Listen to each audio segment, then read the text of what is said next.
বন্ধুরা, আজকে চালগুড়ির কিছু একটা করতে হয়। আমাদের চালগুড়ি বড়া, আটসে, সুরচুকুড়ি যা করতে হয়। তা আমি ভাবলাম যে এত সব আমাদের খেতে খোঁজে না, তা আমি দুটি গুড় পিঠে করে দিই চালগুড়ি করে।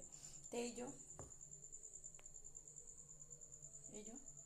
চালগুড়ি করে গুড় মাখিয়ে দুপুরবেলায় রোদে গরমে উনুনে করে রেডি করে রেখে দিয়েছি যে সন্ধেবেলায় ছাকবো। তা এত সুন্দর আমার গুড় ফুটে উঠেছে, আপনারা চিন্তা করতে পারবেন না, এত সুন্দর গুড় পিঠে হয়েছে। এই যে কত সুন্দর গুড় পিঠে উঠেছে, এই যে দেখতে পেয়েছো? এই যে